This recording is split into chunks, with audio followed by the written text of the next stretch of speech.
Baik, Assalamualaikum warahmatullahi wabarakatuh. Perkenalkan, nama saya Titin Prihartini.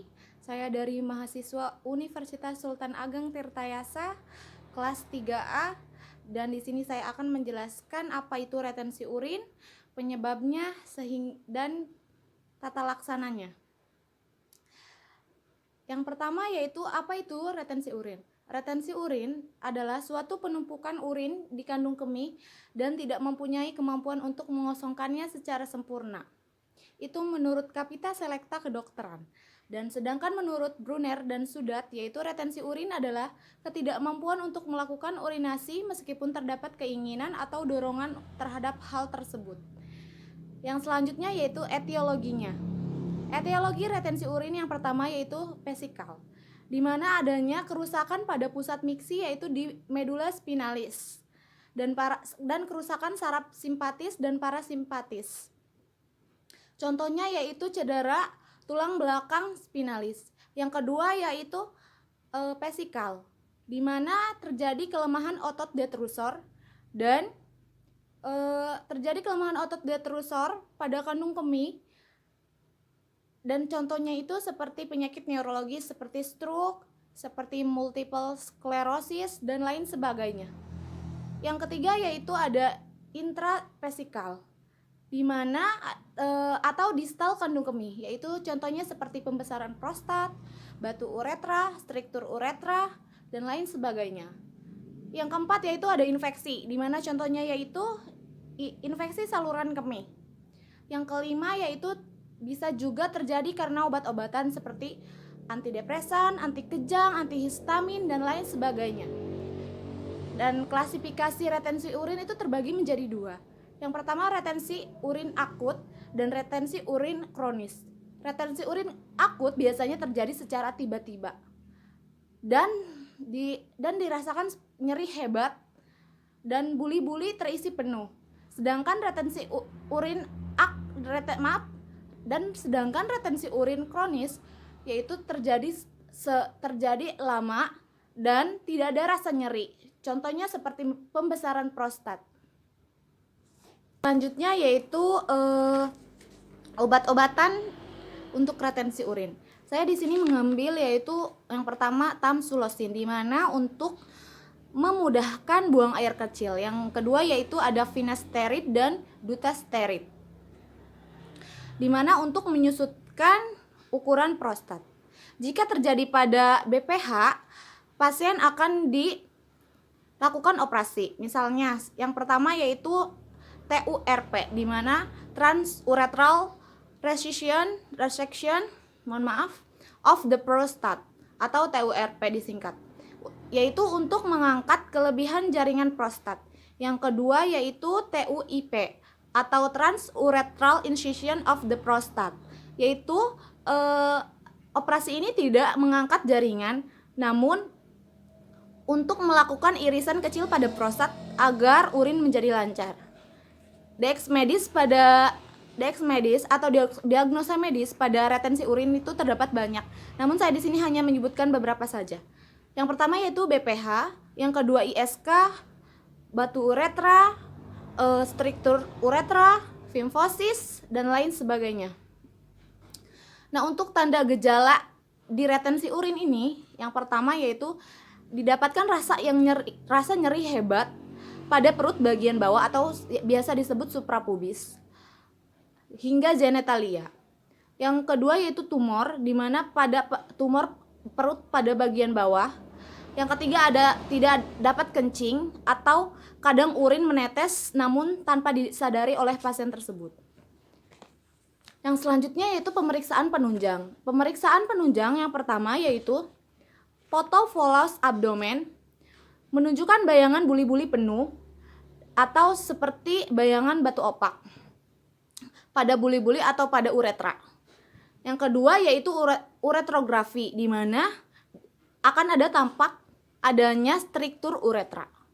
Yang ketiga ada pemeriksaan darah rutin atau darah lengkap, Hb, leukosit, trombosit, LED, dan lain sebagainya. Yang selanjutnya yaitu pemeriksaan faal ginjal seperti ureum, kreatinin, dan clearance creatinine. Yang kelima ada pemeriksaan urinalisa, yaitu warna, berat, jenis, pH, dan lain sebagainya.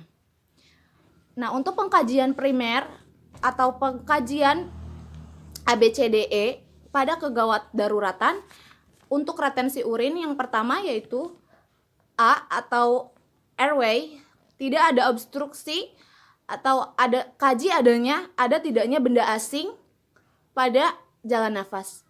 Breathing, yaitu adanya sesak napas untuk pasien BPH, PCH positif, pernafasan cepat.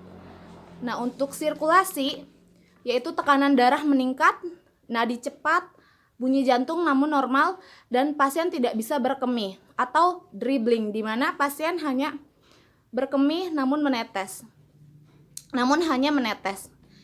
Yang disability yaitu kesadaran komposmentis. Nah, untuk penyakit neurologis dan lain sebagainya dapat ditemukan di disability, yaitu penurunan kesadaran.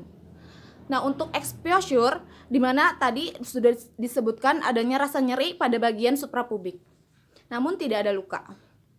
Nah, untuk diagnosa keperawatan yang saya ambil, yang pertama yaitu nyeri akut, yang kedua pola nafas tidak efektif, yang ketiga ada gangguan eliminasi urin, yang keempat resiko infeksi dan ansietas. Dan yang selanjutnya saya akan menjelaskan intervensi keperawatannya. Baik, yang selanjutnya saya akan menjelaskan rencana keperawatan atau intervensi keperawatan dari masalah-masalah tersebut. Yang pertama yaitu masalah keperawatannya nyeri akut. Nah, dan tujuan dan kriteria hasilnya menurut SLKI atau Standar Luaran Keperawatan Indonesia, yaitu yang pertama setelah dilakukan keperawatan, asuhan keperawatan 2x24 jam diharapkan masalah teratasi dengan kriteria hasil. Yang pertama yaitu keluhan nyeri berkurang, yang kedua tidak tampak gelisah, yang ketiga frekuensi nadi dalam batas normal dan tekanan darah dalam batas normal, serta nafsu makan meningkat, serta pola tidur normal. Nah, untuk tindakannya yang pertama ada observasi, identifikasi lokasi, karakteristik, durasi, frekuensi, kualitas, intensitas nyeri. Yang selanjutnya yaitu identifikasi skala nyeri. Yang kedua yaitu identifikasi respon nyeri nonverbal dan lain sebagainya. Dan untuk terapeutik yaitu berikan terapi komplementer untuk mengurangi rasa nyeri. Terus yang kedua kontrol lingkungan yang memperberat rasa nyeri dan fasilitas istirahat dan tidur, dan kolaborasi pasien analgetik bila perlu. Nah, yang selanjutnya yaitu masalahnya pola nafas tidak efektif. Setelah dilakukan tindakan keperawatan 1x24 jam, pasien masalah teratasi dengan kriteria hasil. Yang pertama, 1. Sesak nafas, yang kedua, pernafasan cuping hidung tidak ada, dan lain sebagainya. Yaitu yang tindakannya yang pertama observasi, monitor pola napas atau frekuensi kedalaman. Terapeutiknya yaitu posisikan semi-power, berikan minum hangat, berikan oksigen jika perlu, dan edukasinya ajarkan batuk efektif, kolaborasi yaitu kolaborasi pemberian bronkodilator, dan lain sebagainya. Yang selanjutnya yaitu masalahnya gangguan eliminasi urin. Setelah dilakukan tindakan keperawatan selama 1x24 jam, masalah teratasi dengan kriteria hasil, frekuensi urin meningkat, karakteristik urin normal. Nah, yang selanjutnya yaitu tindakannya yang pertama observasi, identifikasi tanda dan gejala retensi urin, yang kedua identifikasi faktor-faktor yang menyebabkan retensi urin dan monitor eliminasi urin, misalnya frekuensi dan lain sebagainya. Yang selanjutnya itu terapeutik, di mana anjurkan pasien untuk mencatat waktu dan haluan urin berkemih, batasi asupan cairan jika perlu, edukasi ajarkan asupan cairan dan haluan urin. Yang selanjutnya yaitu resiko infeksi, di mana kriteria hasilnya setelah dilakukan tindakan keperawatan selama 2x24 jam, masalah teratasi dengan kriteria hasil. Yang pertama, kemampuan menghindari faktor resiko infeksi, yang kedua kemampuan mengenali perubahan status kesehatan. Nah, untuk tindakannya yaitu intervensinya observasi, monitor tanda gejala lokal dan sistemik. Yang ke terapeutiknya yaitu cuci tangan sebelum atau sesudah kontak dengan pasien. Nah, untuk edukasinya ajarkan tanda dan gejala infeksi. Nah, yang selanjutnya yaitu masalah keperawatan ansietas. di mana setelah dilakukan tindakan keperawatan selama 1 kali 24 jam, masalah dapat teratasi dengan kriteria hasil. Yang pertama, verbalisasi kebingungan menurun, dan yang kedua, verbalisasi khawatir akibat kondisi yang dihadapi menurun. Nah, untuk tindakannya yang pertama observasi, identifikasi kemampuan pasien mengambil keputusan. Nah, untuk terapeutiknya, pahami situasi yang membuat ansietas. Yang kedua yaitu dengarkan dengan penuh perhatian. Yang ketiga, temani pasien untuk mengurangi rasa takutnya. Nah, untuk edukasinya yaitu informasikan secara faktual mengenai diagnosis, pengobatan, dan prognosis. Nah, yang selanjutnya yaitu jelaskan prosedur termasuk yang akan dialami pasien selanjutnya. Nah, cukup sekian video atau materi yang telah saya sampaikan. Mohon maaf apabila ada kekurangan.